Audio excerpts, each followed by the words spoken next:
자, 오늘 말씀의 제목은 하나님께서 기대하시는 삶이라는 말씀을 드립니다. 우리 가정에서도 말씀을 집중해서 잘 들으시면 좋겠습니다.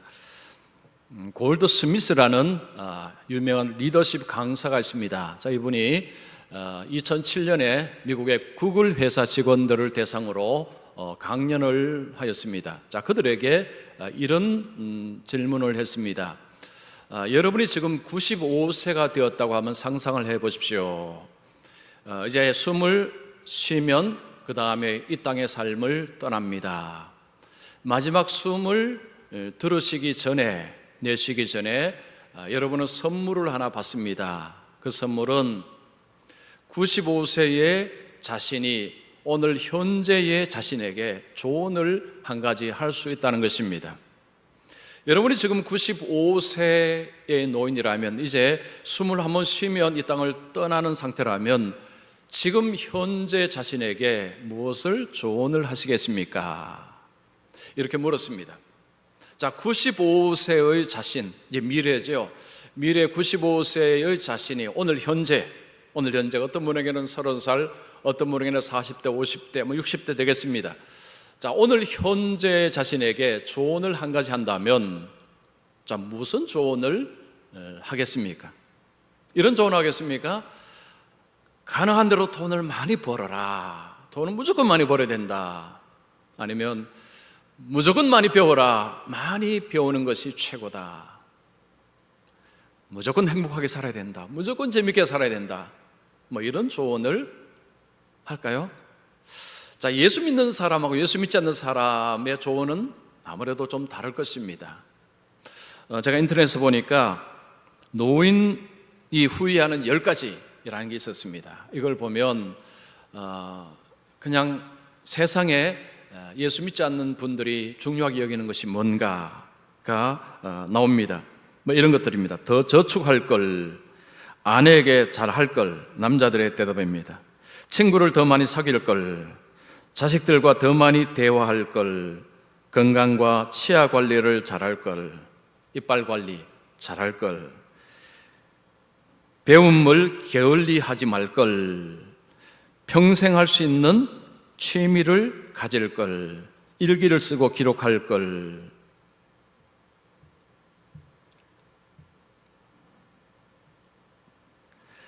그리고 연금과 보험을 준비할 걸, 좀 더 도전하고 여행도 많이 할 걸, 주로 이런 것이었습니다. 사실은 참 다 좋은 것들입니다. 그죠? 이런 것들이 우리 속에 이렇게 갖춰지면 우리의 삶을 더 풍요롭게, 더 의미 있게, 좀 더 행복하게 살 수 있는 것들입니다. 다 좋은 것들이죠. 그런데 여기에 빠진 것이 있습니다. 뭘 빠졌을까요? 자, 이런 것들이 다 좋은 것인데, 그런데 예수 믿는 사람들에게는 물론 이런 것들도 할 수 있지만 여기에 첨가해야 될 것이 있습니다. 자, 그게 뭘까요? 자, 예수 믿는 사람, 우리 예수 믿는 사람이 이제 하나님 앞에 가기 전에 오늘 현재 자신에게 조언을 한다면 뭘 조언해야 될 것인가? 여기에 관해서 오늘 본문에서 주님의 말씀을 통해서 답을 찾을 수가 있습니다. 자, 예수님께서 오늘 본문의 말씀은 이제 십자가를 지기 전, 얼마 전입니다. 제자들과 함께 육체적으로 할 날이 얼마 남아 있지 않았습니다. 그런 의미에서 지금 말씀은 좀 더 의미가 있습니다. 오늘 말씀은 하나님께서 무엇을 기대하시는지, 하나님이 제자들에게, 예수를 믿는 자들에게 무엇을 기대하는지를 예수님이 말씀합니다. 이 말씀은 95세가 되었을 때는 여기에 관한 답을 가지고 있어야 됩니다. 이것을 손에 쥐고 있어야 된다는 것입니다. 자, 이것이 뭔가 오늘 말씀을 보겠습니다. 그래서 말씀을 통해서 자신의 살아온 길, 내가 지금 주님 앞에 어떤 모습인가 한번 살펴보시면 좋겠습니다. 자, 먼저 첫 번째입니다. 하나님은 그리스도인들에게서 열매를 기대하신다. 자, 예수님께서 오늘 본문에서 하나님이 기대하시는 것이 뭐냐? 열매라고 이야기합니다. 8절을 한번 보겠습니다. 너희가 열매를 많이 맺으면 내 아버지께서 영광을 받으실 것이요. 열매를 많이 맺으면 하나님이 영광을 받으신다라는 말씀을 합니다. 자, 우리 인생의 목표는 하나님께 영광을 올려드리는 것입니다. 무엇을 먹든지 무엇을 마시든지 하나님의 영광을 위해 살아. 이게 성경의 말씀입니다. 우리가 하나님 앞에 영광을 돌릴 수 있는 비결을 예수님이 말씀하셨습니다. 그것은 열매를 맺는 것입니다. 즉 하나님 앞에 열매가 있어야 됩니다. 우리 손에 열매가 있어야 된다는 것입니다. 예수님께서 이 말씀을 하시면서 하나님을 농부라고 소개합니다. 1절 보면 내 아버지는 농부라. 자, 농부인데 포도원을 가지고 계시는 농부입니다. 포도나무 농사를 짓는 농부입니다. 자, 포도나무를 가꾸고 돌보고 농사를 짓는 농부가 가장 원하는 것이 뭘까요? 열매입니다. 포도 열매입니다. 이 포도나무는 이 관상용으로도 별로 쓸모가 없습니다. 그리고 뭘 만드는 제목으로도 별 가치가 없습니다. 이 포도나무가 있어야 될 유일한 이유는 열매 때문입니다. 열매 이외에는 이 포도나무의 존재 가치가 하나도 없습니다. 하나님을 농부라, 포도 농부라 그걸 말씀하실 때 여기는 무엇이 들어가 있느냐 하면 하나님은 열매를 원하신다, 열매를 기대하신다라는 표현이 들어가 있습니다. 예수님께서도 자신이 이 땅에 와서 바로 이 열매 맺는 이 사명을 가지고 있다라고 말씀합니다. 그러면서 자신을 나는 참 포도나무라 하는 말씀합니다. 포도나무. 자, 예수님께서 자신을 포도나무라고 말씀하는데 여기 앞에 보면 참이 붙어 있습니다. 참. 이 참이 붙어 있다는 것은 보통 포도나무와 대조하는 것입니다. 비교하는 것입니다. 자, 예수님께서는 왜 자신을 참 포도나무라고 하셨을까요? 여러분, 성경에서 포도나무는 누구를 이야기합니까? 이스라엘 백성입니다. 자, 하나님이 구약에서 이스라엘 백성들을 포도나무라고 지칭하셨습니다. 예수님은 구약의 이스라엘 백성들과 자신을 대조하는 것입니다. 그러니까 뭘 대조할까요?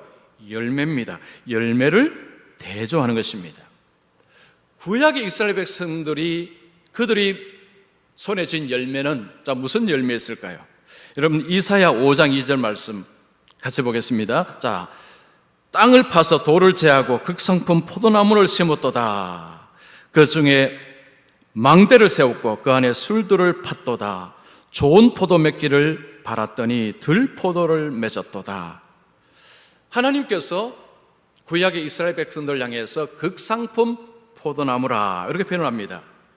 포도나무도 보통 포도나무가 아니고 최상의 포도나무라는 것입니다. 가장 좋은 포도나무라는 거죠. 그리고 땅을 파고 돌을 제하고 망대를 세우고 하는 이런 것은 이 포도나무가 자랄 수 있도록 열매 맺을 수 있도록 최상의 환경을 조성한 것을 말합니다. 자, 하나님은 극상품 포도나무를 최상의 환경에서 심어서 열매를 맺게 하셨다는 말씀입니다. 이스라엘 백성은 하나님이 특별히 선택한 민족입니다. 하나님은 이스라엘 백성들에게 자신을 계시하셨습니다. 하나님이 누구신지, 하나님은 이 세상의 창조주이심을 하나님이 계시하셨습니다. 그리고 그들에게 율법을 주셨습니다. 율법은 하나님의 성품을 보여주는 것이 율법입니다. 율법을 주시고 선지자를 보내주셨습니다. 그래서 그들이 잘못할 때 그렇게 하면 안 된다, 꾸짖고 바른 길 가도록 그렇게 했습니다. 주위에서 나라들이 침공해 오면 하나님이 그들을 보호하셨습니다. 하나님이 친히 전사가 되시기도 하셨습니다. 하나님은 이스라엘 백성들을 특별히 사랑하시고 그들을 특별히 돌보시고 그들을 인도하셨습니다. 하나님께서 이렇게 한 민족은 오직 한 민족밖에 없습니다. 이스라엘밖에 없습니다. 그래서 극상품 포도나무라, 최상의 환경에서 포도나무를 심었다, 이런 말씀을 하는 것입니다. 이스라엘처럼 대우한 민족이 없습니다. 하나님은 이스라엘을 특별히 사랑하시고 특별 대우를 하셨습니다. 자, 그러면 이스라엘이 맺힌 열매는 무엇입니까? 들포도입니다. 들포도. 자, 이 들포도라는 것은 겉으로 보면 포도 같습니다. 그런데 크기가 작습니다. 딱딱합니다. 먹으면 신맛이 난다고 합니다. 이 포도는 따먹을 수 없는 포도라는 것입니다. 자, 하나님께서 구약의 이스라엘 백성들을 향해서 그들이 맺은 포도가 들포도다라는 것입니다. 이스라엘 백성들이 하나님의 사랑을 입고 하나님의 돌보심을 받았는데 그들은 불순종했습니다. 북쪽 남쪽 다 망했습니다. 왜냐? 우상을 섬겼습니다. 우상을 한두 번 섬겼느냐? 줄곧 섬겼습니다. 우상만 섬겼습니까? 북쪽 남쪽 나라는 부도덕, 불의, 부패, 타락 모든 것들이 다 있었습니다. 하나님께서 두 나라를 왜 망하게 하셨을까요? 열매를 기대할 수 없기 때문입니다.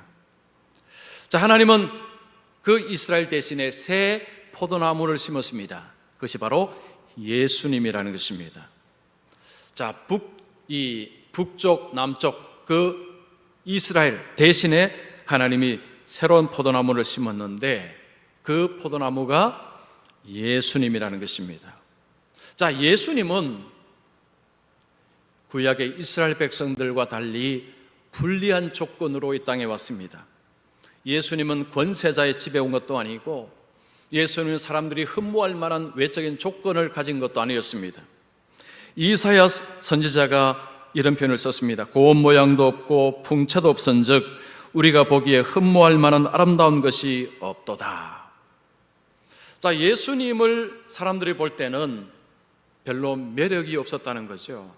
권세가의 집안의 자제도 아니고 돈 있는 집안도 아니고 권력 있는 집안도 아니고 그 당시에 높은 학력을 가진 것도 아니고 그리고 외적으로 외모도 그렇게 보기 좋지 않았던 것 같습니다. 그들이 기대했던 메시아는 힘있고 능력이 있어서 정치적으로 경제적으로 그들을 해방하는 그런 힘있는 메시아였습니다. 그들의 관점에서 예수를 보니까 아니다는 거죠. 그럴 리가 없다는 것입니다. 예수가 절대 메시아일 리가 없다는 거죠. 그런데 그 예수님이 하나님 앞에 온전히 순종하셨습니다. 아름다운 열매를 맺었습니다. 그래서 예수님이 나는 참 포도나무다 이렇게 말씀을 하시는 것입니다.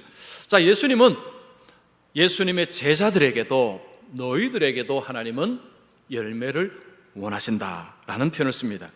자, 그들은 무엇이라고 이야기하십니까? 나는 포도나무요 너희는 가지라. 5절에 보면 너희는 가지다. 여기 너희는 제자들입니다. 나는 포도나무요 너희는 가지라. 가지가 포도나무에 붙어있는 이유는 열매 때문입니다. 열매를 맺기 위해서죠. 그래서 하나님께서 너희들에게 원하시는 것은 아름다운 열매다. 예수님이 그렇게 말씀하는 것입니다. 자, 여러분, 열매가 왜 그렇게 중요할까요? 이 나무를 속을 보지 않고 자르지 않고 속이 어떤지를 알 수 있는 유일한 방식은 열매라고 합니다. 열매. 그러니까 과실수가요, 이 나무가 과연 속이 괜찮은지를 어떻게 알 수 있느냐? 열매를 보면 안답니다. 열매가 튼실하면 속도 튼실하다, 속도 내구성도 좋다, 이런 거죠. 사람도 마찬가지랍니다. 사람의 속이 어떤지, 내면이 어떤지, 정말 이 속에 믿음이 있는지, 하나님을 사랑하는지 알 수 있는 방법은 열매를 보면 안다는 것입니다. 예수님이 그 말씀하셨죠. 그들의 열매로 그들을 알리라. 그들의 삶의 열매를 보면 그들의 속이, 그들의 내면이, 그들의 삶이 어떤지 알 수 있다는 것입니다. 자, 그러면 하나님이 우리에게 기대하시는 열매가 도대체 무엇입니까? 제가 설교 준비하면서 신약에서 열매라는 단어를 쫙 검색을 다 해봤습니다. 도대체 열매라는 표현은 어디다 붙였는가? 이런 것이었습니다. 회개의 열매. 그러니까 사람이 회개하는 것이 열매인 것입니다. 열매. 그리고 의의 열매. 의롭게 사는 것, 의로운 삶. 이게 하나님 앞에 열매였습니다. 자, 우리가 열매하면 생각나는 것이 무엇입니까? 성령의 열매입니다. 오직 성령의 열매는 사랑과 희락과 화평과 오래 참음과 자비와 양선과 충성과 온유와 절제니. 이게 성령의 열매죠. 자, 이런 열매를 하나님이 원하신다는 것입니다. 자, 그러면 여러분, 이런 열매는 어떻게 맺을 수 있을까요? 우리가 이런 열매를 맺어야 되겠다고 결심하고 노력하고 애쓰면 맺을 수 있습니까? 아니요, 맺을 수 없습니다. 이건 사람의 힘으로 맺을 수 있는 열매가 아닙니다. 주님의 능력으로 맺을 수 있습니다. 자, 두 번째입니다. 하나님이 원하시는 열매는 주님의 능력으로 맺는다. 자, 하나님이 기대하시는 열매는 우리의 힘으로 맺을 수 있는 것이 아니랍니다. 주님의 능력으로 맺을 수 있습니다. 나무에 붙어 있는 가지가 열매를 맺기 위해서 가장 중요한 것은 나무에 무조건 붙어 있어야 됩니다. 나무에서 떨어지는 순간 열매를 맺지 못합니다. 무조건 나무에 붙어 있어야 됩니다. 예수님이 본문에서 그 말씀합니다. 나무에 붙어 있는 가지, 여기에서 열매를 붙습니다. 자, 그러면 우리가 예수님께 붙어 있어야 되는데 이게 도대체 무엇을 의미하는가? 예수님은 5절에 이렇게 말씀합니다. 그가 내 안에 내가 그 안에 거하면 사람이 열매를 많이 맺나니. 우리는 가지입니다. 예수님은 포도나무십니다. 우리가 포도나무에 붙어 있어야 되는데 이것은 무엇을 의미하는가 하면 우리가 주님 안에 거하는 것, 이것이 바로 주님께 붙어 있는 것이라고 주님이 설명을 하십니다. 우리가 주님 안에 들어가 있어야 됩니다. 그러면 이건 또 뭐냐는 거죠. 우리가 주님 안에 거하는 것, 주님이 내 안에 거하는 것, 이건 도대체 어떻게 하면 되느냐? 주님이 7절에 설명하십니다. 너희가 내 안에 거하고 내 말이 너희 안에 거하면. 우리가 주님 안에 거하는 비결은 주님의 말씀이 우리 안에 거하는 것입니다. 정착하는 것입니다. 뿌리를 내리는 것입니다. 주님의 말씀이 내 삶 속에, 내 내면 속에, 내 영혼 속에 뿌리를 내리고 정착을 하는 것이 우리가 주님 안에 거하는 비결이라고 예수님이 말씀합니다. 그런데 여기서 우리가 주의를 기울여야 될 것은 지금 주님께서 너희가 내 안에 거하고 내 말이 너희 안에 거하면, 이거 전부 능동형입니다. 수동형이 아닙니다. 무슨 말이냐면요, 이건 가만히 있으면 되는 것이 아닙니다. 우리가 적극적으로 능동적으로 이 일에 힘써야 된다는 것입니다.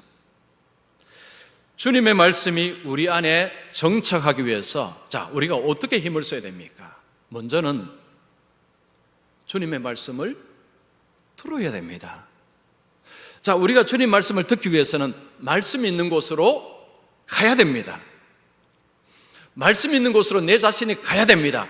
내 자신이 가지 않고서는 말씀을 들을 수가 없습니다. 즉, 예배 자리를 말하는 것입니다. 예배 자리는 내가 몸을 움직여야 됩니다. 내가 힘을 써야 됩니다. 예배 자리로 내가 가야지 하고 예배 자리로 가야 됩니다. 말씀을 들어야 됩니다. 두 번째는 말씀을 듣고 받아들여야 됩니다.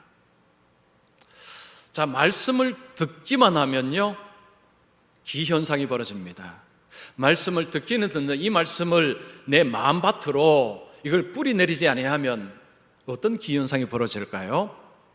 그 들은 말씀으로 남을 정죄하고 판단만 합니다. 자기 자신을 결코 보지 못합니다. 말씀을 듣기만 하는 사람은요, 남을 향해서 정죄를 너무 잘합니다. 그러나 자신은 그 말씀의 빛을 통해서 보지 않습니다. 말씀을 반드시 받아들여야 됩니다. 내 마음속에 말씀의 뿌리를 내려야 됩니다. 거기에서 말씀이 역사하기 시작합니다.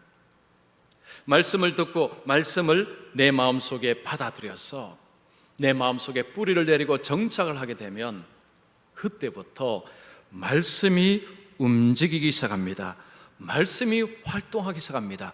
말씀이 역사하기 시작합니다. 삶의 변화가 일어나는데 어떻게 해서 일어나느냐? 말씀이 우리의 내면을 바꿔가기 때문입니다. 가지가 나무에 붙어 있으면 나무로부터 자양분이 계속해서 가지로 흘러 들어옵니다. 그래서 열매를 맺습니다. 주님께서 우리에게 주시는 자양분이 말씀입니다. 자, 말씀은요, 한 번 듣고 끝나는 것이 아닙니다. 가지는 포도나무로부터 자양분을 계속 받아야 됩니다. 한 번 받으면 안 됩니다. 계속 받아야 됩니다. 우리가 주님 앞에서 주님의 그 말씀을 계속 받아야 됩니다. 한 1년 받았으니 이제는 됐다. 한 10년 받았으니 됐다. 아닙니다. 주님 앞에 갈 때까지, 주님 앞에 갈 때까지 이 땅에 삶이 있는 한 우리는 계속해서 주님으로부터 말씀을 들어야 됩니다. 자양분을 받아야 됩니다. 자, 이 말씀이 우리 속에 들어와서 우리 마음속에 자리를 잡고 정착을 하고 뿌리를 내려갈 때 이 말씀이 우리를 바꾸어 갑니다. 어떻게 이것이 가능할까요? 성경에는 주님의 말씀을 검이라고 말씀합니다. 말씀이 검이라는 거죠. 찔러 쪼개고 자르는 검이라는 것입니다. 여러분은 히브리서 4장 12절에 그 말씀이죠. 하나님의 말씀은 살아있고 활력이 있어 좌우의 날선 어떤 검보다 예리하여 혼과 영과 및 관절과 골수를 찔러 쪼개기까지 하며, 말씀이 꼭 검 같은 것, 딱 그런 이 일을 한다는 것입니다. 말씀이 우리 속에 들어와서 우리 속에 자리를 잡고 뿌리를 내릴 때 우리의 내면을 막 쪼개기 시작한다는 것입니다. 우리의 더러운 자아들, 더러운 생각들, 나쁜 죄된 것들, 이런 것들을 토려내는 이런 일들을 하는 것이 말씀이라는 것입니다. 그래서 말씀이 우리 속에 역사함을 통해서 우리의 삶에 이제 변화가 일어납니다. 자, 예수님께서 이 가지가 이 자양분을 계속해서 잘 받기 위해서 의도적으로 하시는 일이 있다고 이야기합니다. 이것이 바로 가지치기입니다. 가지치기. 자, 농부는 포도나무에 가지치기를 하는데 두 가지 방식으로 합니다. 첫째는 열매를 맺는 가지를 손질을 하고, 열매를 맺지 않는 가지는 제거해 버립니다. 이 두 가지 일을 합니다. 자, 2절 중반절에 보면요, 무릇 열매를 맺는 가지는 더 열매를 맺게 하려 하여 그것을 깨끗하게 하시느니라.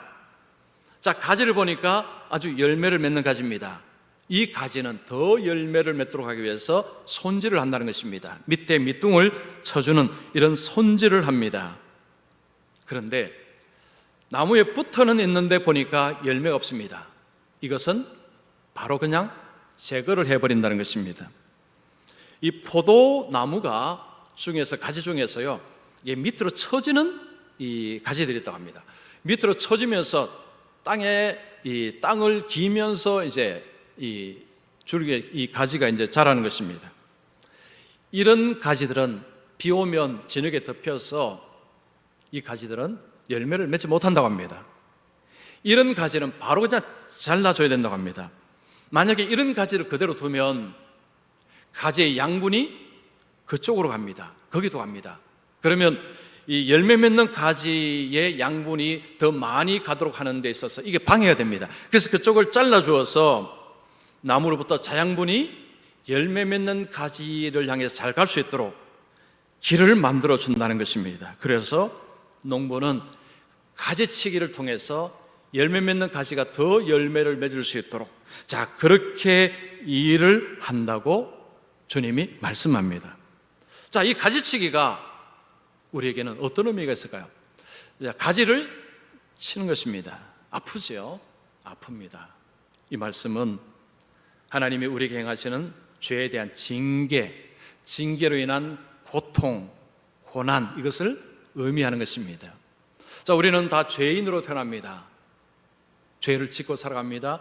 죄의 지배 가운데 살아갑니다. 그 삶은 열매가 없습니다. 이 죄로부터 우리는 멀어져야 됩니다. 떨어져야 됩니다. 그런데 이것을 어떻게 하시느냐? 하나님이 죄에 대해서 징계하심으로, 죄를 지었을 때, 죄에 대한 징계를 받을 때 사람은 움찔합니다. 아이고, 내가 이거 죄 짓지 말아야 되겠구나. 죄에 점점 멀어지는 마음을 가지고 실제로 멀어집니다. 징계, 고난, 고통이라는 것은 우리의 삶의 열매를 더 잘 맺도록 하기 위한 주님의 방식이라는 거죠. 즉 하나님의 말씀이 자양분이 우리 속에 들어올 수 있도록 문을 열어주는 장치가 이게 바로 징계와 고난이라는 것입니다. 자, 시편 119편 71절에 고난당한 것이 내게 유익이라. 이로 말미암아 내가 주의 율례들을 배우게 되었나이다. 자, 시인은요, 고난당하는 것이 내게 유익이다. 왜 유익이냐? 내가 고난을 통해서 하나님의 말씀을 배우게 되었기 때문에 이런 이야기를 합니다. 이 무슨 이야기입니까? 말씀이라는 것 자체가 평소에는 잘 안 들렸다는 거죠. 말씀에 대한 관심이 평소에는 없었습니다. 잘 될 때는, 형통할 때는 말씀이 귀에 들어오지 않았습니다. 근데 고난을 당하면서, 어려움을 당하면서 하나님의 징계를 받음으로 말씀에 귀가 열리고 말씀을 듣게 되고 말씀을 배우게 되었다. 그 말씀이죠. 자, 오늘 3절에 보면 너희는 내가 일러준 말로 이미 깨끗하여졌으니, 예수님께서 예수님이 주신 말씀으로 너희들을 깨끗하게 한다라고 말씀합니다. 그들의 마음을 정리하고 그들의 새 마음을 주고 하는 것이 주님의 말씀이라는 것입니다. 마치 우리의 마음을 청소하는 약품이 말씀이라는 것입니다. 말씀을 우리가 잘 받아들이고 말씀을 통해서 우리가 우리의 삶을 새롭게 정리하고 하는 이런 때가 바로 고난의 때라는 거죠. 징계를 통해서 고난이 있을 때 눈을 하늘 향해서 엽니다. 그리고 귀는 말씀을 향해서 엽니다. 그래서 우리의 삶 속에 이 말씀의 능력을 정말로 제대로 체험할 때는 언제냐? 형통할 때가 아니라 고난의 때입니다. 제가 어느 책에서 읽은 이야기입니다. 제 어머니 이제 공장에 취업을 했습니다. 이게 낮은 직급으로 취업을 했습니다. 이분의 이 아내가 먼저 예수를 믿고 아내의 전도로 이분도 예수를 이제 믿기 시작했습니다. 믿은 지 얼마 되지 않았습니다. 근데 공장에 도난 사건이 일어났습니다. 근데 사람들이 전부 이 사람을 자꾸 쳐다봅니다. 이 도난한 사람 주범으로 자꾸 이 사람을 지목을 하는 것입니다. 왜냐하면 이 사람은 거기 와서 이제 온갖 청소를 다 합니다. 곳곳 청소를 다 하기 때문에 사람들은 저 사람이 훔쳤을 것이다 라고 전부 다 그 사람을 의심하는 것입니다. 자, 부장이라는 한 분은 아예 대놓고 이 사람을 도둑으로 몰았습니다. 그러니까 이분이 기가 막힌 거죠. 자기는 훔치지 않았는데 전부 자기를 도둑으로 모으니까 얼마나 억울하겠습니까? 그래서 너무 억울하고 너무 힘들어서 회사를 그만둘까 생각하다가 어느 날 아내가 도시락을 싸주면서 거기에 쪽지가 있습니다. 쪽지에 이런 내용이 있었습니다. 나는 당신이 다른 사람을 억울하게 의심하기보다 차라리 의심받는 사람이 된 것이 감사해요. 당신의 억울함은 하나님이 벗겨주실 것입니다.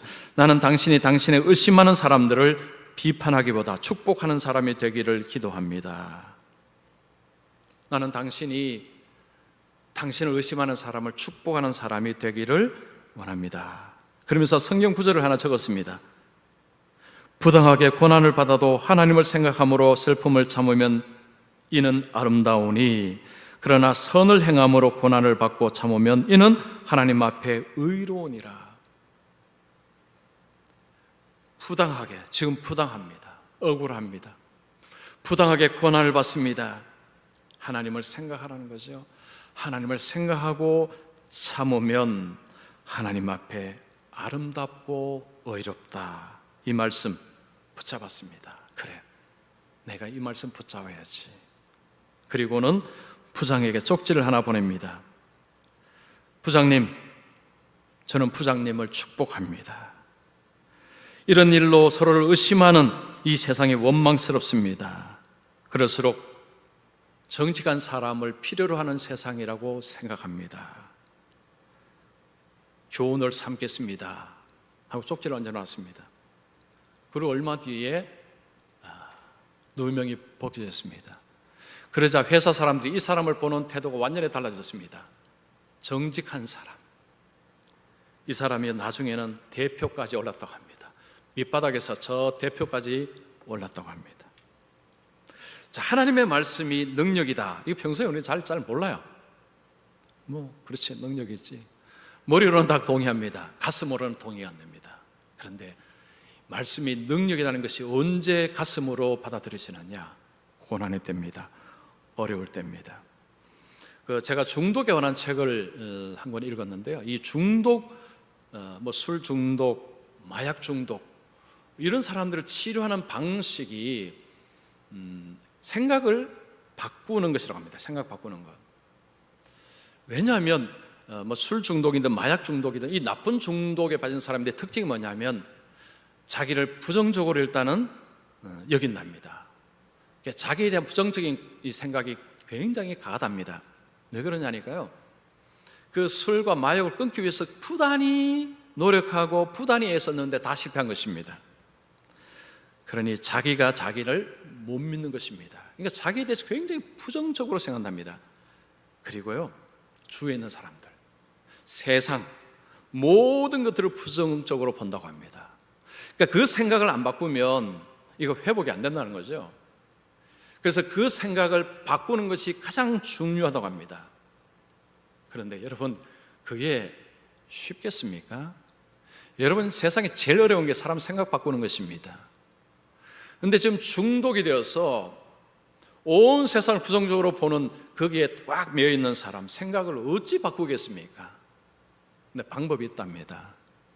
이 방법이 뭐냐면 기억 속에 새로운 언어를 저장하는 것이 아주 중요한 방법이라고 합니다. 그러니까 사람의 기억 속에요, 언어를 심는 것입니다. 새로운 언어를 자꾸 심으면 생각을 바꿀 수 있다고 합니다.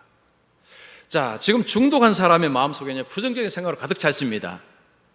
그러면 그 사람에게 무슨 언어를 심어야 되느냐? 소망의 언어, 긍정적인 언어, 이 밝은 언어, 이런 언어를 기억 속에 집어넣는 것이 필요하답니다. 여러분, 그런 언어가 어디에 있습니까? 성경에 있습니다. 그래서 이 성경 암송, 성경 묵상을 요구한답니다.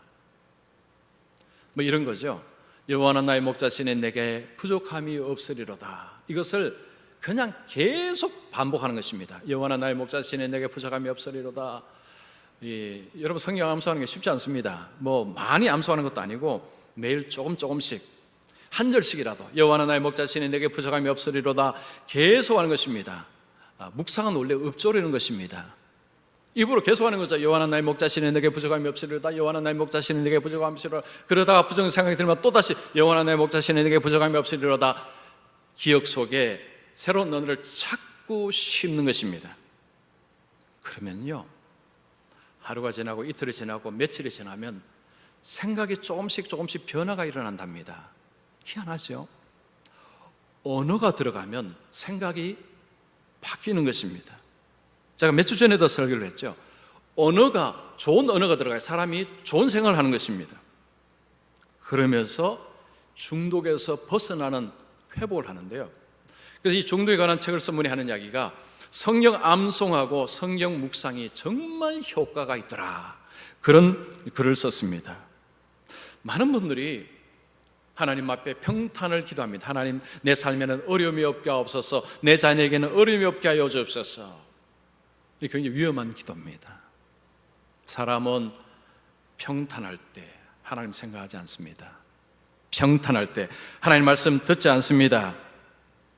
육신의 좋은 것, 육신의 정욕, 육신의 재밌는 것, 이거 찾습니다. 별 수 없습니다. 다 똑같습니다. 영적으로 교만해지고 영적으로 어두워집니다. 점점 하나님을 멀리합니다. 하나님, 평탄하게 없어서, 내 자녀에게 평탄하게 없어서 라는 기도는 하지 마시기 바랍니다. 그런 기도하지 마시고요, 하나님, 삶 속에 주님 말씀이 내 가슴 속에 들어와서 내 가슴 속을 채우게 하여 주옵소서.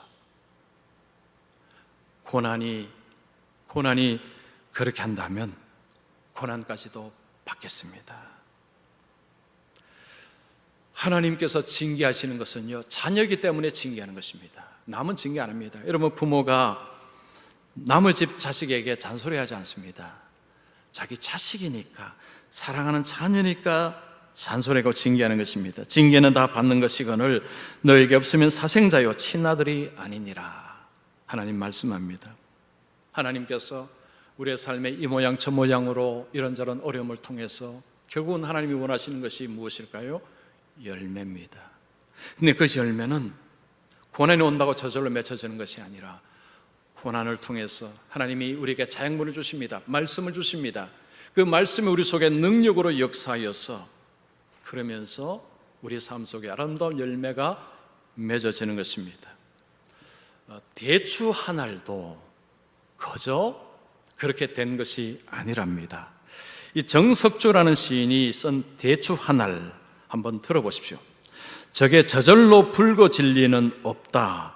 저 안에 태풍 몇 개, 저 안에 천둥 몇 개, 저 안에 벼락 몇 개, 저 안에 번개 몇 개가 들어있어서 붉게 익히는 게다. 저게 혼자서 둥그러질 리는 없다. 저 안에 무소리 내리는 몇 밤, 저 안에 땡볕 두어 달, 저 안에 초승달 몇 달이 들어서서 둥글게 만드는 것일 게다. 대추야, 너는 세상과 통하였구나. 이 대추 한 알 이 시가 참 기가 막힌 시입니다.